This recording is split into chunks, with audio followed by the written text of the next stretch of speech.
Mi nombre es José Borrás, soy ex religioso de las escuelas pías en la ciudad de Albacete.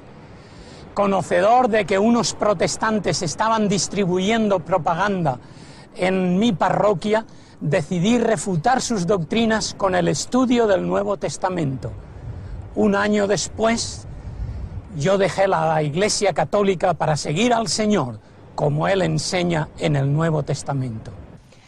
Me llamo Rocío Pestaña Segovia. Nací en Madrid, España. Durante 9 años viví como monja en el monasterio del Sagrado Corazón de Jesús de Religiosas Clarisas de Cantalapiedra, Salamanca.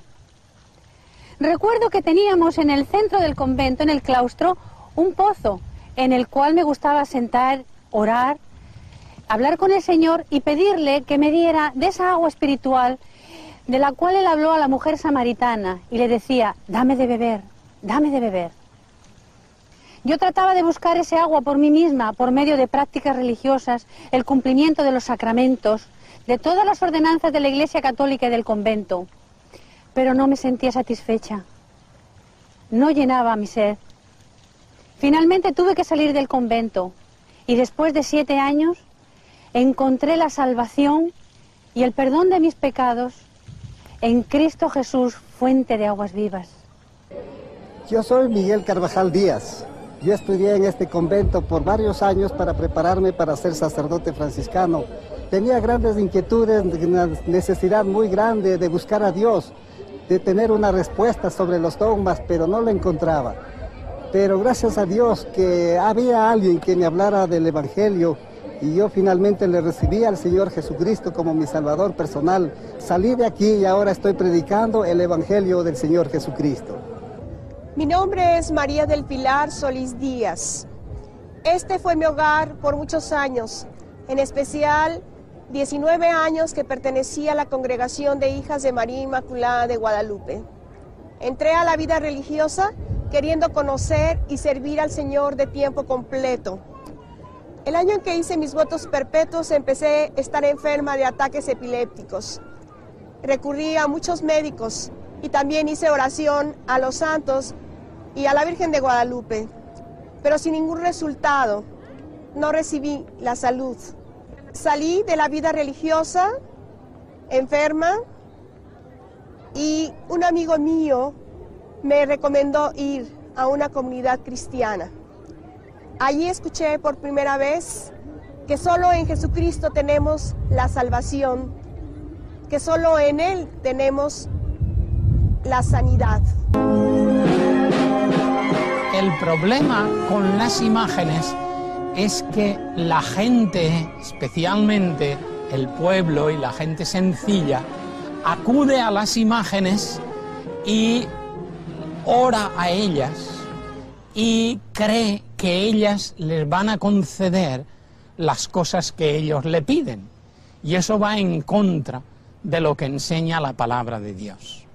Éxodo 20, 3 y 4 en la Biblia católica dicen: No tendrás otro Dios que a mí, no te harás esculturas ni imagen alguna de lo que hay en lo alto de los cielos, ni de lo que hay abajo sobre la tierra, ni de lo que hay en las aguas debajo de la tierra.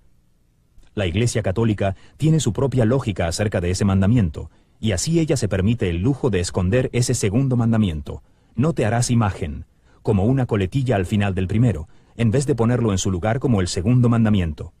Miguel Ángel Tiscar fue ordenado sacerdote en la Catedral de Toledo, España. ¿Y por qué han omitido el segundo mandamiento?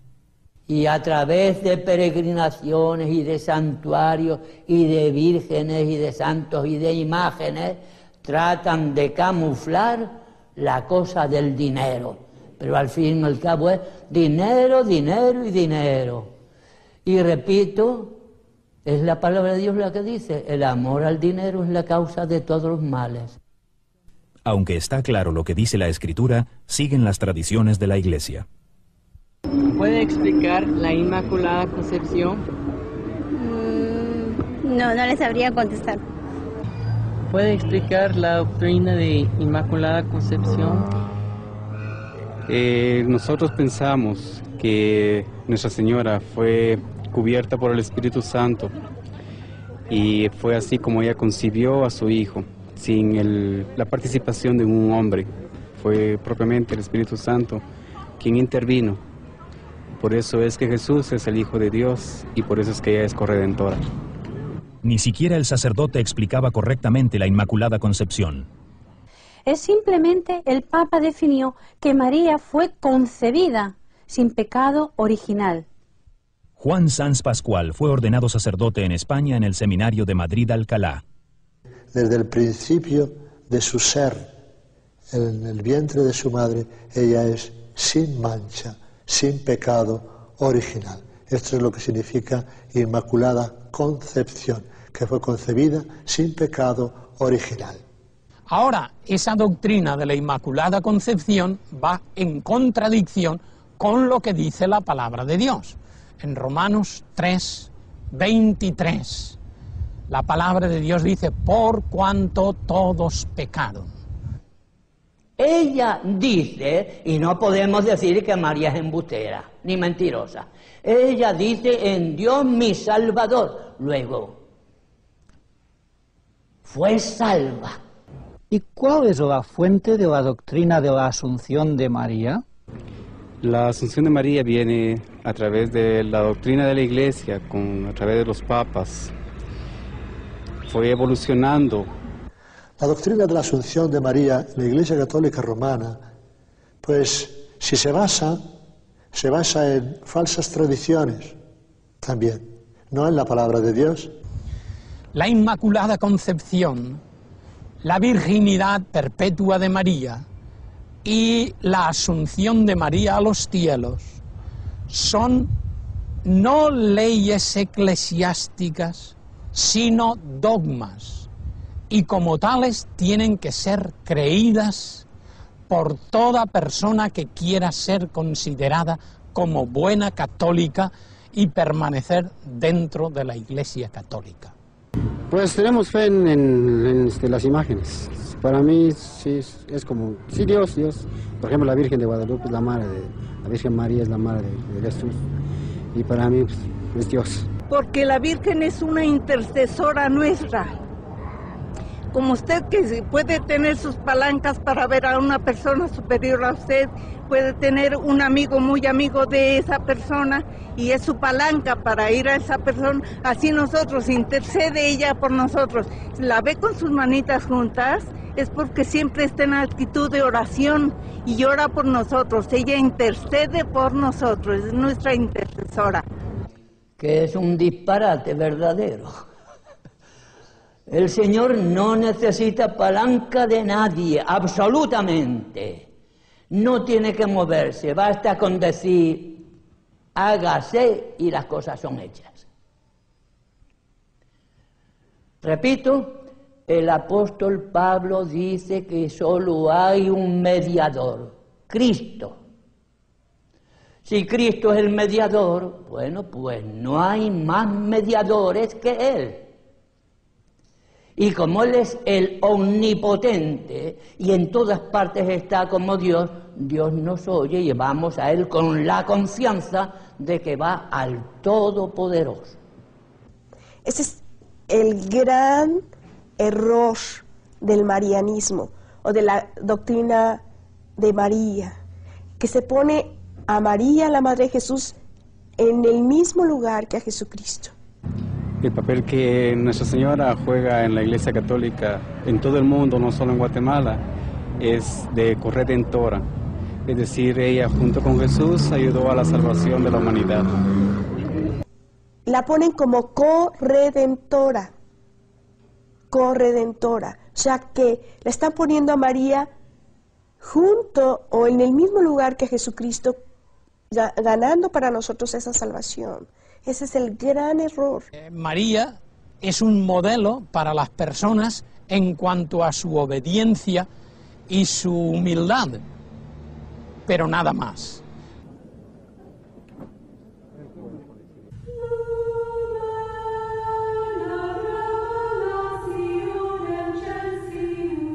La misa es el centro de la experiencia católica romana y todos los católicos deben asistir semanalmente. La Iglesia Católica dice que la misa es una representación de la última cena. Aquella noche, Jesucristo tomó pan y vino diciendo: esto es mi cuerpo, y esto es mi sangre. La Iglesia romana enseña que con esas palabras se produce un cambio milagroso. Luego Cristo enseñó a sus discípulos, esto haced en memoria de mí. La respuesta de la Iglesia romana a ese mandamiento es la misa. Cuando el sacerdote católico romano pronuncia esas palabras de Cristo de la Última Cena, los católicos creen que se produce un cambio en el pan y el vino, que realmente se transforman en el cuerpo y la sangre de Jesucristo. El catolicismo romano enseña que un milagro se realiza cuando el sacerdote dice, tomad y comed todos de él, porque esto es mi cuerpo que será entregado por vosotros. La Iglesia Católica enseña que la hostia deja de ser pan y ahora es realmente el cuerpo de Cristo. Entonces, sencillamente teníamos que aceptarlo así. O sea, era difícil de creer, porque realmente comías y te daban a probar la forma. Y decías, antes de que fuera consagrada, tú te la daban a probar. Sí, es pan realmente, sabe a pan. Pero después de consagrada, cuando tú ibas a recibir la comunión, bueno, pues sigue sabiendo a pan. Si el pan y el vino son transformados en cuerpo y sangre de Jesús, ¿por qué no cambia su apariencia en la consagración en la misa? Usando una combinación de teología, filosofía y misticismo, la Iglesia ha propuesto una teoría llamada transubstanciación, que dice que la naturaleza interior del pan y del vino cambia, mientras su apariencia sigue igual. Pero siendo que el pan no cambia en su apariencia, ¿no tendría más sentido si comprendiéramos las palabras «esto es mi cuerpo» como figurado?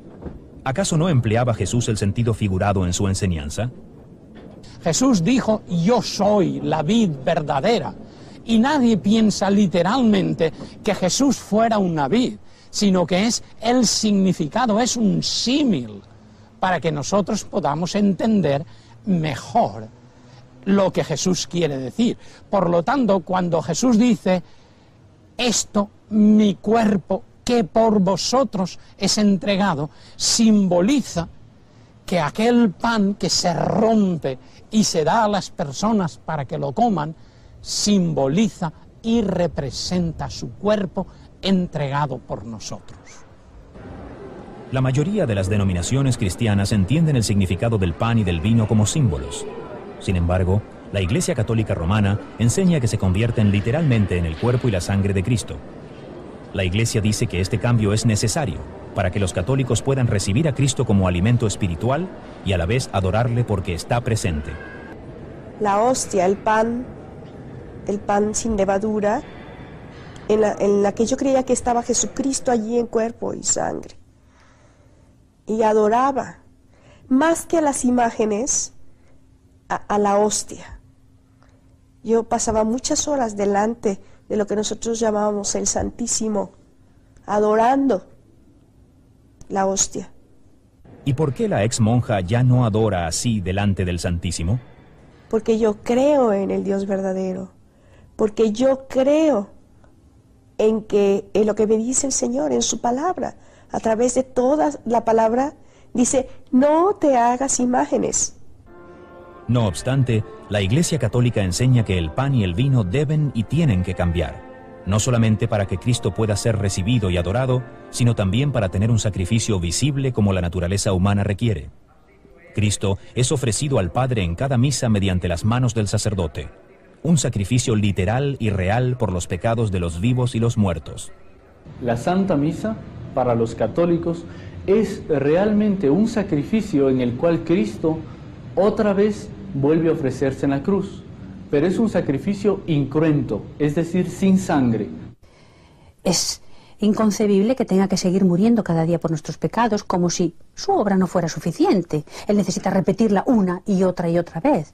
¿Qué es eso? Estamos minusvalorizando el sacrificio de Cristo en la cruz. No, Él es Dios, Él no es ningún hombre que murió por nosotros, Él es Dios y su obra es suficiente de una vez para todas. El católico permanece en la vida de la gracia a no ser que cometa un pecado mortal, como inmoralidad, embriaguez o dejar de asistir a la misa cada domingo. Estos pecados mortales son punibles por la separación eterna de Dios. En el sacramento de la penitencia, el sacerdote concede la absolución pronunciando esta fórmula. Te conceda el perdón y la paz por el ministerio de la Iglesia, Y yo te absuelvo de tus pecados en el nombre del Padre, y del Hijo, y del Espíritu Santo. Amén. Por el sacramento del orden, el sacerdote recibe el poder para absolver los pecados y celebrar la misa. Los últimos sacramentos preparan el alma para el paso a la muerte. La familia llama al sacerdote para que administre la confesión, la extremaunción y la Santa Comunión. La condición del alma en el momento de la muerte determinará el destino eterno del católico. Los que mueran fuera de la gracia pasarán la eternidad en el infierno. Aunque aquellos que mueran en estado de gracia irán al cielo, la mayor parte han de sufrir primero en el purgatorio. Allí, la persona paga por sus anteriores pecados confesados y por pecados veniales no confesados.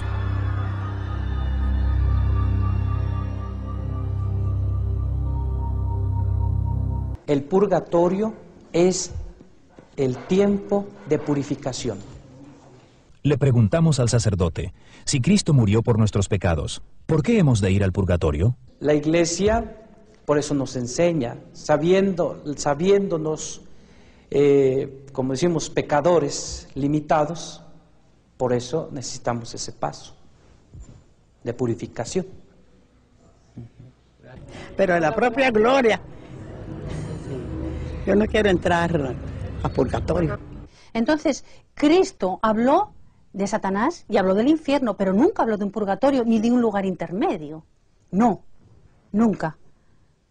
Es el purgatorio una doctrina espúrea que no tiene fundamento en la palabra de Dios, pero eso sí, la Iglesia la ha sabido introducir para hacerse con las vidas y las haciendas y las personas, porque se les ata a un sacrificio, se les ata a una misa, se les ata a unas actividades y liturgias por las cuales incluso deben pagar dinero. La palabra de Dios nos dice que no por obras, para que nadie se gloríe, nadie se jacte. Si fuera por buenas obras la salvación, pues yo creo que las personas ricas tendrían más oportunidad, pero realmente lo que nosotros necesitamos es recibir, aceptarle a Jesucristo como Salvador personal. Es su sangre la que nos ha comprado como el precio infinito para nuestra salvación, para nuestra vida eterna. Pero, ¿a los católicos les ha sido enseñada esta verdad? Preguntamos a los católicos romanos en todo el mundo hispano, ¿qué tiene que hacer uno para salvarse? ¿Qué necesita para ir al cielo? ¿Puede hacer una lista de cosas? Bueno, una lista no, porque pues sería tardado, pero haciendo actos para mis semejantes sí lo podría hacer. Para ir al cielo pues se necesita amar al prójimo, principalmente, ¿va? Me imagino que portarme bien, ¿no? Necesito hacer oraciones, hacer buenas acciones, acercarme a Dios, ayudar al prójimo, perdonar a los que me tratan mal. En los sacramentos son necesarios para ir al cielo, porque cada vez que yo me acerco a los sacramentos, recibo el sí de Dios. Yo espero ir al cielo si es que yo hago obras buenas y si yo cumplo lo que Jesús me ha pedido. Yo quisiera que solamente leamos un versículo de la palabra de Dios en Juan capítulo 6, versículo 47. Jesús dijo, el que cree en mí tiene vida eterna. Así de sencillo, así de fácil. Parece fácil, pero sin embargo es lo más difícil, porque tenemos que renunciar a todos estos conceptos humanos y religiosos para poner exclusivamente nuestra fe en Jesús. A través de su sacrificio nosotros tenemos la vida eterna. El renunciar a estos conceptos religiosos y humanos les resulta muy difícil a los católicos practicantes, especialmente a los miembros de las órdenes religiosas. Una noche, Rocío Pestaña Segovia, como una expresión de sus votos a la Iglesia, me grabé una cruz a fuego vivo como se marca una res. Puse una cruz al fuego y cuando estaba roja, me metí un pañuelo en la boca para no gritar, que nadie lo viera. El Evangelio católico, la doctrina católica es un evangelio a base de obras. Todo es según lo que tú hagas. Si lo haces correcto, bien, y si no, Estás listo. Si la salvación es por obras, ¿cuántas obras tenemos que hacer? ¿Y está seguro que irá al cielo el católico romano normal y corriente? ¿Cree usted que logrará ir al cielo?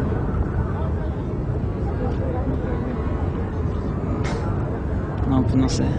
Eso ya es cosa que decide Dios. ¿Usted? Yo creo que pues nadie sabe, ¿no? Todos esperamos a lo que nos toque y ya, hasta ahí. Miguel Carvajal recuerda cómo procuraba obtener la salvación cuando todavía pertenecía a los franciscanos. Dentro de la Iglesia Católica, especialmente la orden franciscana, que es una orden muy mística, se hacía toda clase de sacrificios. 3 veces a la semana, lunes, miércoles y viernes, en este templo muy grande, cerradas las puertas ya en la noche, nos desvestíamos y nos dábamos con unas cadenas de 5 puntas de acero que se llamaban disciplinas, y con esto nos pegábamos hasta terminar todo el Salmo 51, en la Biblia Católica es el Salmo 50, Miserere mei Deus secundum maniam misericordiam tuam. La carga del pecado, esa ha sido puesta sobre los hombros, sobre la cruz de Cristo, y Cristo satisfizo ya de una vez por todas por todos nuestros pecados. Tanto la culpa como la pena fueron satisfechas una vez por todas por Cristo nuestro Salvador. Las doctrinas no salvan a nadie. Quien salva es el Salvador. Y el Salvador lo ha hecho todo tan sencillo. El que viene a mí yo no lo echo fuera, dice. Pues vamos al Señor. El que cree en mí ya ha pasado de muerte a vida, pues vamos a creer en Él. Efesios 2, del 8 al 9, dice lo mismo, porque por gracia sois salvos, por medio de la fe, y esto no de vosotros, pues es don de Dios, no por obras para que nadie se gloríe. Luego, si es por fe y si es por don de Dios, no es por obras. Y si es por obras como pretenden en la Iglesia Católica, a base de cumplir los sacramentos y otras cosas, entonces no es por Cristo. Pero qué importante sería que un católico lograra comprender solamente esta pequeña frase: Jesús murió por nuestros pecados. Y si acepta esta verdad, si transfiere sus pecados a Jesucristo y cree de todo corazón que Jesús evidentemente llevó nuestros pecados, pues entonces nuestra vida estaría libre de esos pecados. Las Escrituras son claras, pero los errores persisten. El sacrificio de la misa continúa celebrándose, a pesar de las últimas palabras de Cristo en la cruz: consumado es. Las estatuas son tratadas como cosas sagradas, aunque los 10 mandamientos prohíben tanto el hacerlas como el inclinarse ante ellas y rendirles culto. María es proclamada como mediadora de toda gracia, a pesar de que el Nuevo Testamento enseña que solamente hay un mediador entre Dios y los hombres, Jesucristo hombre. Y al pueblo se le enseña que tiene que hacer obras para salvarse, aunque las Escrituras dicen claramente que la salvación es por la gracia, por la fe, y eso no de vosotros, es don de Dios. Muchos católicos modernos han escogido ignorar ciertas doctrinas de la Iglesia romana porque las consideran desfasadas, pasadas de moda. Un error bastante común que existe hoy es la idea de que el Vaticano II cambió muchos de esos dogmas. El Segundo Concilio Vaticano, que se inició en el año 1962, tenía como finalidad modernizar a la Iglesia Católica, pero modernizar en la forma exterior, en la forma simplemente en la presentación, diríamos, pero no en el fondo. Varias veces la Iglesia Católica ha hecho hincapié, ¿no? Y Ecclesia semper idem. La Iglesia siempre es la misma, siempre es igual y no puede cambiar. La creencia de que la naturaleza del pan cambia en la misa no fue añadida como dogma hasta el Concilio de Letrán en 1215, cuando por primera vez la Iglesia romana oficializó la teoría de la transubstanciación. El purgatorio fue declarado dogma en 1274, la Inmaculada Concepción en 1854, la infalibilidad papal en 1870, la Asunción de María en 1950. El Concilio Vaticano II dejó claro que la Iglesia Católica seguirá basándose en la tradición. La Iglesia no deriva solamente de la Sagrada Escritura su certeza acerca de todas las verdades reveladas. Por eso, se han de recibir y venerar ambas con un mismo espíritu de piedad. Uno de los profesores en el pizarrón estaba escribiendo todos los años en los que habían sido establecidos los diferentes dogmas de la Iglesia. Y al final, luego que estuvo todo escrito, dijo, bueno, ¿qué sería de la Iglesia Católica si tuviéramos que anular todos estos dogmas? Y él mismo razonando dijo, yo creo que quedaríamos en nada. Entonces ese fue el primer impacto en mi vida, y de ahí comenzaron grandes preguntas, como por ejemplo, ¿por qué Jesucristo no habrá predicado el Evangelio completo y dejó la tarea a la Iglesia para que establezca dogmas y nuevas doctrinas? Es el error de poner la Iglesia sobre Cristo, el poner la Iglesia sobre la Escritura, y entonces se viene a caer en el autoritarismo dogmático de la Iglesia, con lo cual se tiraniza al pueblo sencillo. Doctor Lutero, ayer usted confesó que estos escritos son suyos. Díganos ahora, si usted persiste en lo que ha escrito aquí, o si está preparado para retractarse de esos escritos y las creencias en ellos contenidas. Pido perdón si soy aliado falto en cuanto a los modales que convienen en estas cortes. Pero ustedes me piden que me retraiga de estos escritos. ¿Críticos protestantes? No exactamente. Los líderes de la Reforma eran todos sacerdotes y teólogos católicos. El teólogo católico John Wycliffe fue uno de los primeros.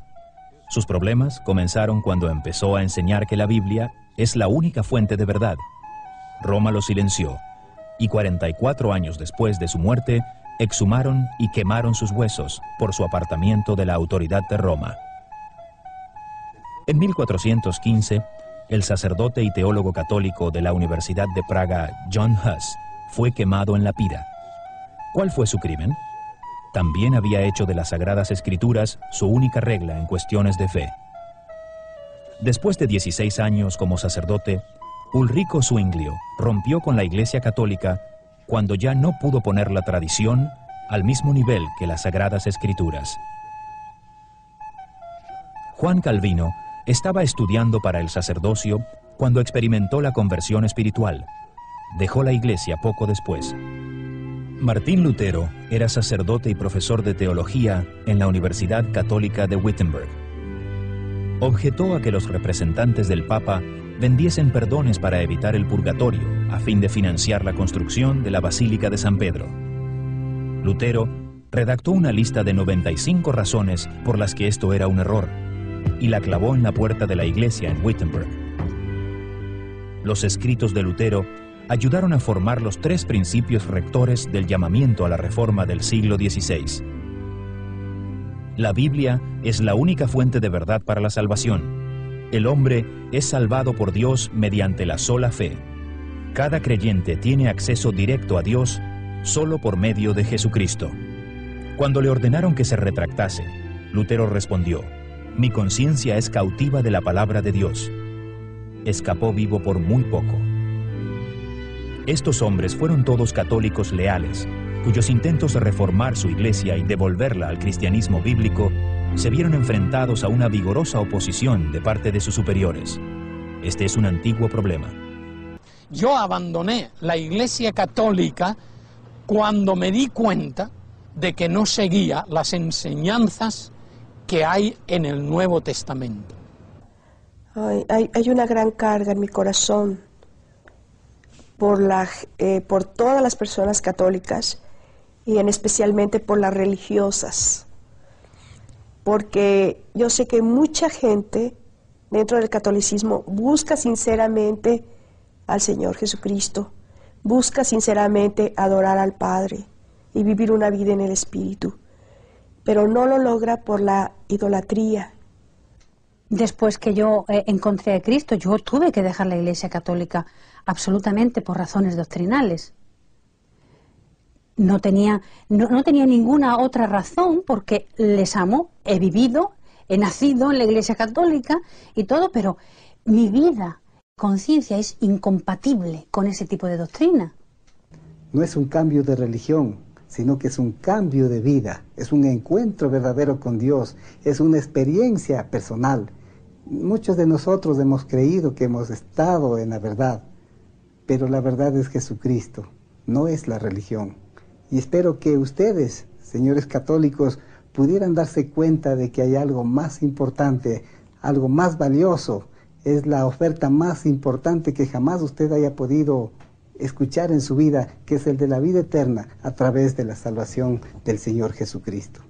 Lo que lo salva a uno es la sangre de Cristo, creyendo que Él es el Salvador y Señor de uno, personal, de la vida de uno, para que uno pueda entrar al cielo. ¿Qué sacrificio podría yo hacer para merecer entrar al Señor y verlo cara a cara cuando me muera? Ninguno. Estoy muy seguro que voy al cielo porque no radica, no se basa en mis hechos, en mis logros, sino que el Señor Jesucristo ha prometido que Él ha estado preparando el lugar para mí porque yo le he aceptado. Y eso es lo que me sorprendió, que nadie me dijo estas cosas. Yo tenía que aprenderlos por la Biblia.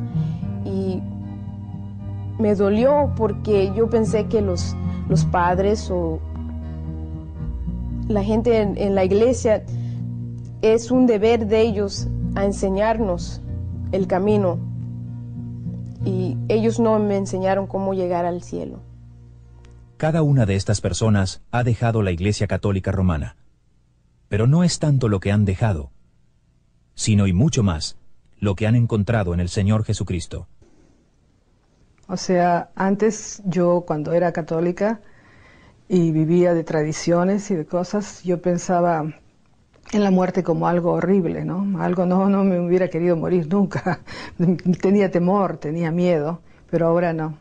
Ahora va a ser el día de fiesta cuando yo me vaya arriba, al cielo, a verlo cara a cara. Va a ser muy hermoso. Voy a ponerme de rodillas, físicamente de rodillas, y le voy a dar las gracias. Y que por mí pues nada más puedo hacer, que no hay ninguna obra que yo pueda hacer, que ya lo hizo del todo por mí. ¿Y qué podría hacer yo? Y yo no merecía tal sacrificio, que Dios mismo viniera a morir por mí. Creo que le adoraré por toda la eternidad.